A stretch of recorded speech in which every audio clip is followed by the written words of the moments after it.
guys? I hope you're all doing well. I'm back with another technique lesson this week. We're going to be focusing on John Mayer's slap thumb technique. If you're new to this technique, I highly suggest you check out John Mayer's music. He does this in a lot of tunes.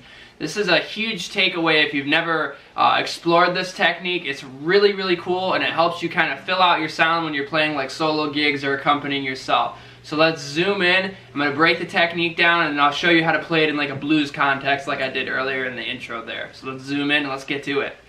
Alright guys, so I always get a lot of questions asked about my amp, so before we get into this, I'll just talk about the amp real quick. I'm running through a NUX AC50, N-U-X AC50. I have a link in the description. I have the reverb up a little bit. And for you guys that don't know, this is a Godin multi-act nylon string guitar. Alright, so let's talk about this technique. I love this technique. If you're new to John Mayer, like I said, you should check him out totally. You can take a lot of cool guitar ideas from him. So let's just start with playing this D chord. So I'm barring on the 5th fret. Everything that I'm going to be playing is just going to be this D chord. We're really more focusing just on the right hand technique. So don't really worry too much what's going on down there.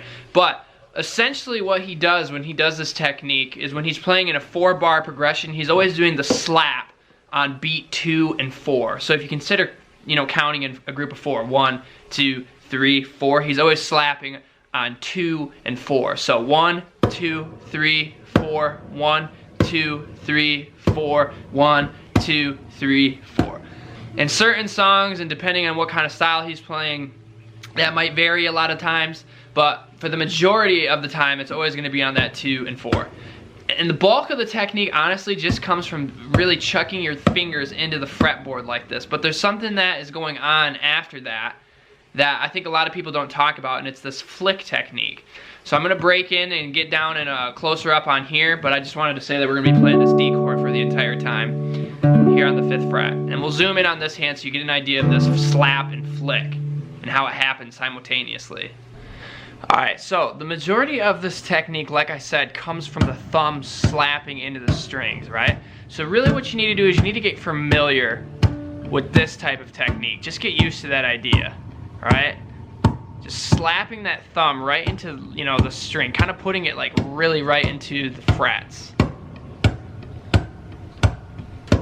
You can hear with some reverb, it sounds kind of cool. So with this D chord. Now, there's one thing that I think a lot of times, there's lots of videos on this type of technique on YouTube, but one thing they don't talk about a lot is this flicking motion. So John Mayer, when he does this technique, he's using just his thumb and his first finger, and it's like this trigger. He flicks the strings. So practice just that. Brushing the strings with just your first finger. It's like this flick that he does. So don't worry about the thumb part yet, so just do this flick. So get used to the idea of doing the thumb by itself,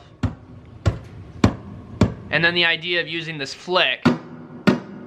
It's almost like it's kind of gross, but almost like flicking a booger or something, I don't know, like a spitball. It's helpful to grow out your nails too. You can see that I have longer nails. I play a lot of guitar, classical music, so I have longer nails, but it's helpful to have kind of a little bit of a nail attack.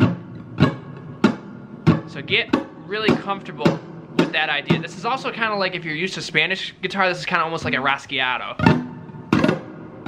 Right? You use all your fingers, but this time you're only going to be using your first finger. So remember, in the left hand, I'm just holding this D chord now. So get used to that idea.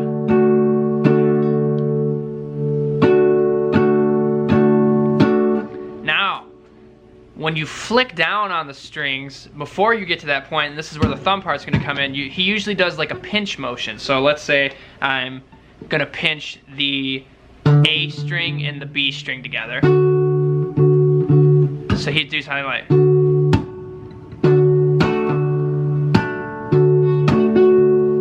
And then after he does that flick, he'll usually grab a note afterward, whether that's, a note inside of the chord, like the G string. Don't really necessarily worry about the notes per se. This isn't like a song-based note lesson. This is just the technique. So notice how, again, my hand is flicking down on the string. So I'm not even using fingers 2 or 3. I'm just using, again, thumb and 1.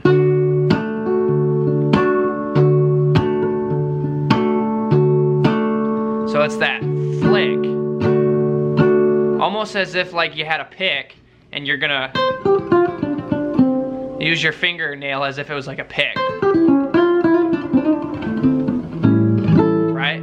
So almost like you're strumming. Technically that's what it is. It's this flick strum.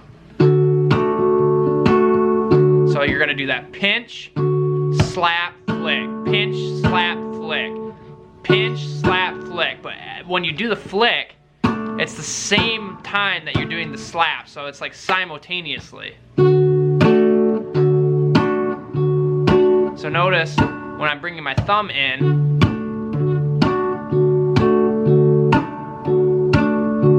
that's exactly the same timing as when that flick is going down. And he does this in all kinds of songs, like Stop This Train.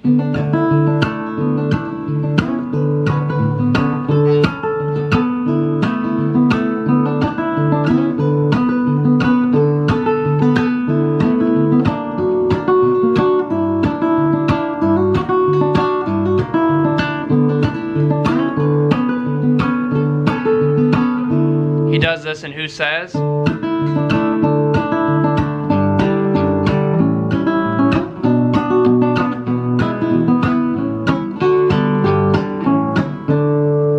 So it's always this idea of the slap. And the cool thing about this technique and why I think it's important that you should learn it is because whenever you're doing like a solo gig or you're accompanying a singer or something, it immediately fills out the entire sound and it's almost like you're your own drummer.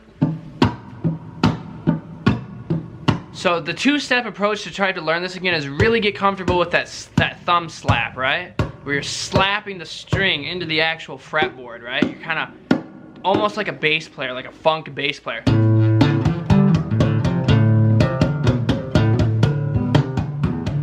Right? Same kind of idea. You're kind of just wailing your hand all flimsy like. And then the other idea is to bring that flick in. So get comfortable with the slap, get comfortable with the flick, and then bring that in together. Again with this D chord on the 5th fret. Pick, slap, strum. Pick, slap, strum. Pick, slap, strum. Remember that slap and the flick happen at the same time.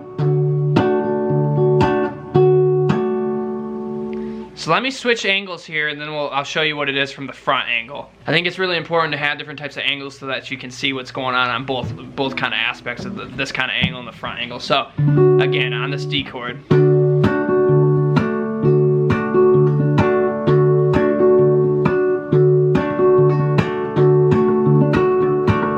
You can speed it up as quick as you want. But again, he uses that in all kinds of different tunes.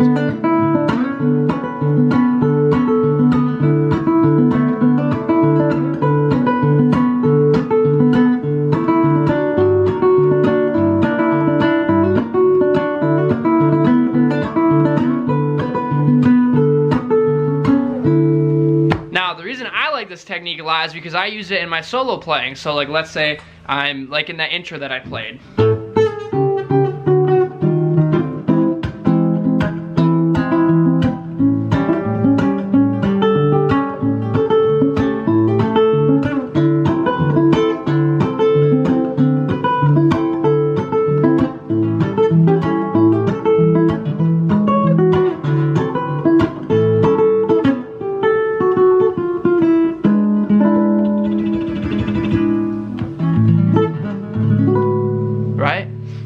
So the takeaway is I want you guys to be able to use this in your own playing. Whenever you're playing just like a regular pop strummy song, like let's say you have like a C chord to a G chord, instead of just going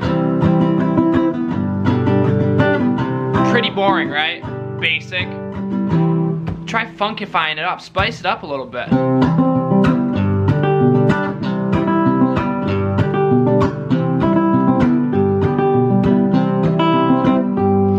And when you're doing this type of technique, you're almost like you're picking out these individual melody lines within those chords, and that's also why I'm always thinking about how I can spice up playing the guitar, almost make it as if you're playing the guitar like you would on a piano, you know, where you have your left hand chord and your right hand melody, right? So So I like this type of technique because when I am out playing, when I'm doing like pop style music and it's not necessarily like the classical music, I do this all the time, especially like when I'm playing in bands and stuff, if I'm playing this guitar.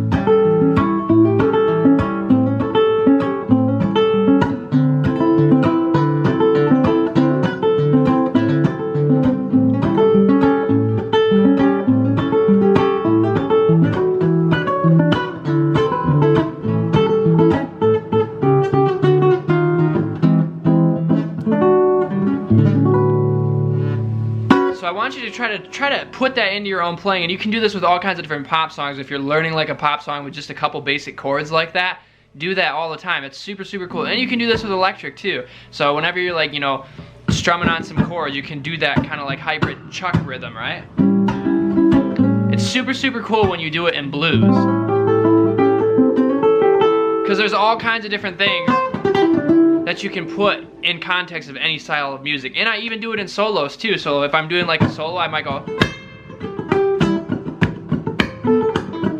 you know, use that percussive kind of rhythm and keep that flowing. You sound like your own, you know, back drum or something, and it sounds really, really cool. So take that with what you will. I think it's a huge technique and a huge takeaway that you should do it. I think it'll open up a lot of different avenues with your playing, and I highly recommend checking out more of John Mayer's songs with the type of technique in it.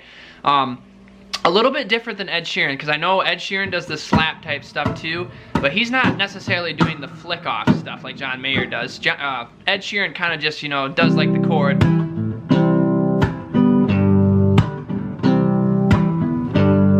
which is super cool too. So this would be like Ed Sheeran. This would be John Mayer.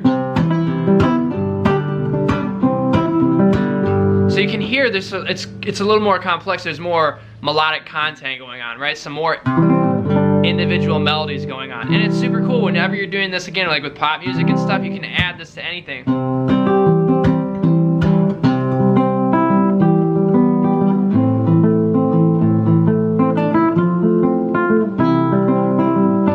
Now add the chuck.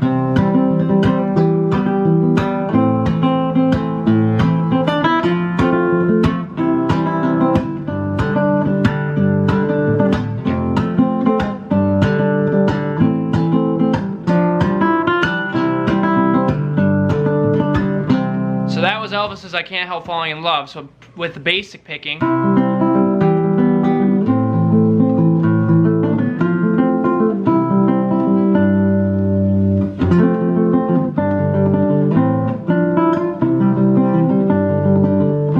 then when you funkify with that bass, it sounds so much cooler.